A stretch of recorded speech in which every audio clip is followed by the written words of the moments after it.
Good morning. Today's notes are going to be over bones and soft tissue injuries. So we'll talk about broken bones and then also some injuries to tissue as well. We're going to start off talking about the two different parts of the skeleton. We have the axial skeleton and we have the appendicular skeleton. The axial skeleton is in green here. That is the axis within the that our appendages kind of rotate around, like the axis is the center point. The axial skeleton, represented in green here, you can see is the rib cage, the vertebral column, the sacrum, the skull, and then the appendicular skeleton is in purple, or you can see it over here in blue. And appendicular, remember those because those are appendages, like your arms and your legs. All right, the skeletal system, so a little bit more of a definition here. The bones of the skeleton are divided into two main parts, the axial, which we talked about, and the same pictures are here. The axial skeleton is in green. The bones of the head and trunk, skull, spine, sternum, and ribs. The appendicular skeleton, represented in purple, or in this blue color on this side, are bones of the pelvis, shoulder, girdle, and limbs. Male bones tend to be larger and heavier than female bones. They're just denser. The female pelvic cavity tends to be wider to accommodate for childbirth. All right, we have some 5 main functions here of the skeletal system that you may have learned in 7th grade health, in your sophomore year in health. But functions of the skeletal, the first one is to aid in movement of the body. So the skeletal system, the shapes of the bones allow different things to attach to them in certain places, which allow us to move in different ways. So the skeletal system aids in movement of the body. So where muscles attach to the bones, some flat bones provide a lot of surface, things like that. We'll talk about the different types of bones in just a moment. So the skeletal system aids in movement of the body. It allows our muscles to move the bones. Our skeletal system supports and protects internal body organs. Once again, some of those flat bones and irregular bones, they help protect parts of our body, like our rib cage protects our lungs and our heart. Our skull protects our brain. Our bones or our skeletal system produce white and red blood cells. You'll remember from your health class and some of your science classes that white blood cells are lymphocytes, which help fight off infection. Red blood cells carry oxygen around the body. White blood cells are lymphocytes and fight off infection, and red blood cells carry oxygen around the body. The next one function of the skeletal system is to provide a storehouse for minerals. You guys can probably think of one very easily. Calcium we know is stored in bones, and the more calcium you have, that's what makes your bones stronger. Bones are made up of microscopic cells called osteocytes, and they're constantly, we have some that build bone up and some that break bone down. Osteoblast is what's creating, osteoclast is what's breaking down.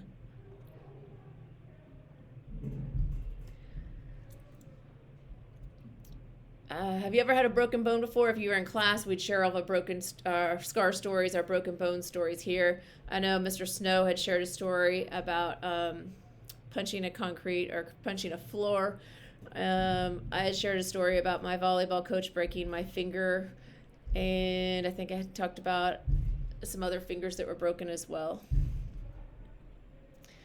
There's 5 types of bones that we're going to talk about in this class. There are long bones, for example, the femur, the humerus, the tibia, the fibula. Those are all long bones. We have flat bones, for example, the flat bones like the ilium here, which allows things to attach to them so we can do different movements.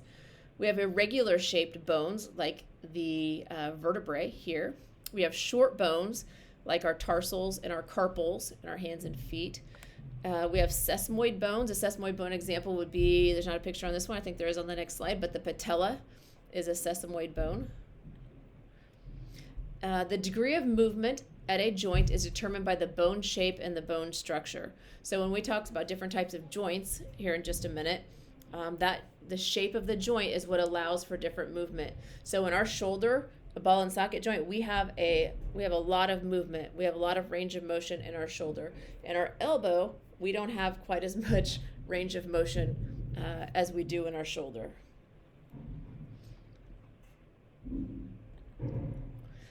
Just some examples again. This is the skull, a flat bone. This is a short bone, the tarsals. in our hands and our wrist and ankles. Long bone, this looks like humerus. This is a vertebrae.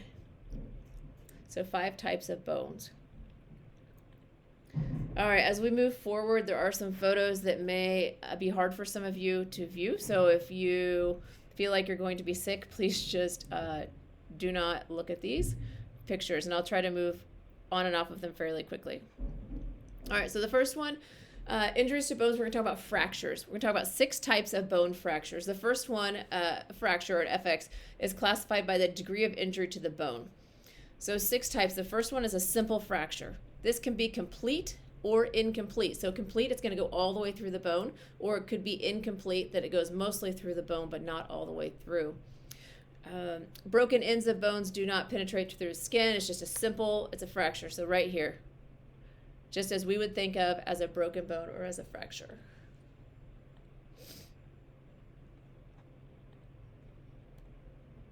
All right, this number 2 is compound fracture.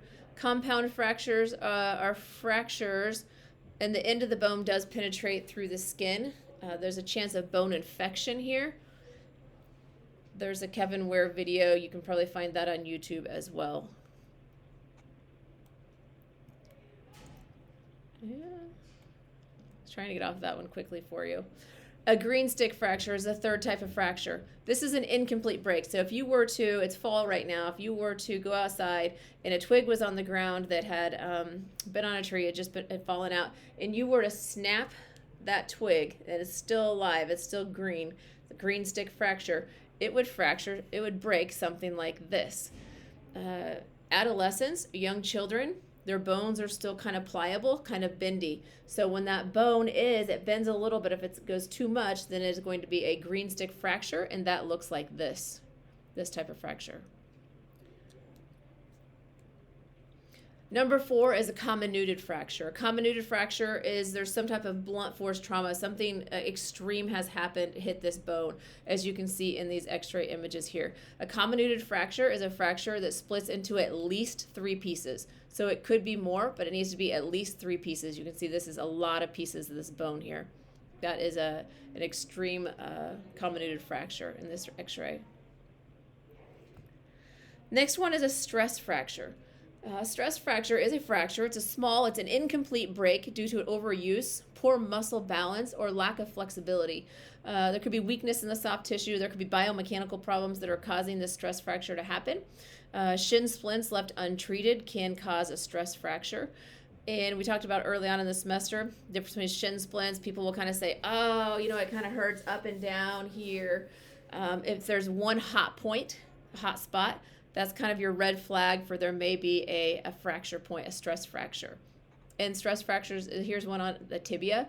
Here's one on one of the metatarsal bones. An epiphyseal plate fracture. These are breaks that occur near the growth plate, common in wrist and ankles in adolescents, so 10 to 16-year-olds, due to sports-related injuries. So epiphyseal plate fracture, or a growth plate fracture. This is what it looks like. I found this x-ray. You can see that these growth plates are not, they're still open. So this is a child's hand. Oh, number 7, I guess we are doing 7 fractures. An avulsion fracture. An avulsion fracture is where a fragment of the bone is literally ripped off from the tendon, pulling the bone off of the rest of the bone. You can see, let's see, this is a pretty example right there in the ankle. This looks like a ligament. It looks like bone to bone, so that ligament has ripped off a piece of that would be the tibia in this case. So an avulsion fracture is where a piece of bone is ripped off when the injury happens. So for example, when I tore my ACL, there was an avulsion fracture that the ACL tore off a piece of my femur with it. So that would be an avulsion fracture. All right, what is the most commonly broken bone? This is something we would discuss in class, but I'm just going to go here. We're going to look at what the 5 most common broken bones are. Not sure if you guys will be able to see this or not as I scroll through.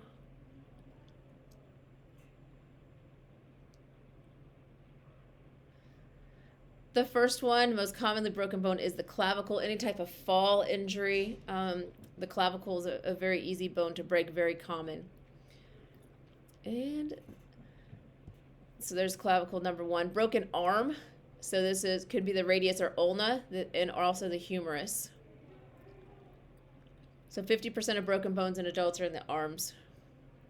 A lot of these breaks happen during a fall, like a fouche injury or falling on outstretched hand.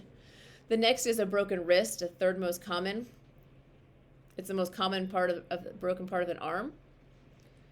Common in skiing, biking, snowboarding, and soccer. A broken ankle. And number 5, a broken toe or a broken foot. So those are the 5 most common broken bones, most commonly broken bones. All right, acute management of fractures. Don't move the athlete if they can't move themselves. Call 911 if necessary, or to refer to a doctor. Keep the athlete calm. You may need to use something to splint the injury on the field. So, for example, in a soccer game, we had a gal that fell and broke her wrist. It was extremely painful. So we used a shin guard, and then she went to the hospital and got x-rays, and her wrist was broken. You can use clothing or material like these to splint the limb. You want to splint above and below where you believe the injury has happened. So if it's a wrist, we want to make sure the hand is secure, and then also the radius and ulna. And we would want to secure that to their body so they're not moving that limb. Continue with treatment of fractures. Broken bones will naturally remodel when held in their normal position. This is relative to each other. So there's 2 types of ways that they can get fractures to heal. One of them is through external fixation. This would be like a cast, what we often see, some type of cast or a brace that is used. And the other way is internal. This is external fixation as well. Internal fixation is when on the inside they're going in and putting plates and screws in to secure that bone back together so it will heal correctly. All right, brain break here. And after this, we're going to stop for today. Which is heavier, 5 pounds of fat or 5 pounds of muscle? It's 5 pounds. They're both the same. But the question would be, which one is more dense and takes up less space? Do you think 5 pounds of fat or 5 pounds of muscle takes up less space? 5 pounds of muscles takes up less space. It is denser than 5 pounds of fat. 5 pounds of fat takes up a lot of space. All right, we're going to start tomorrow on your bones and soft tissue injuries. We'll start talking about the different types of muscles. There's cardiac, skeletal, and smooth muscle. I think we're at about 15 minutes here. And when we talk about those, looks like we'll go into muscle attachments after that. Origin, insertion, the belly. We'll get a look here in the book to do a little studying on what the origin insertion is of different muscles. And then what you guys really are going to need to know this year is the movement of some of these bones and muscles.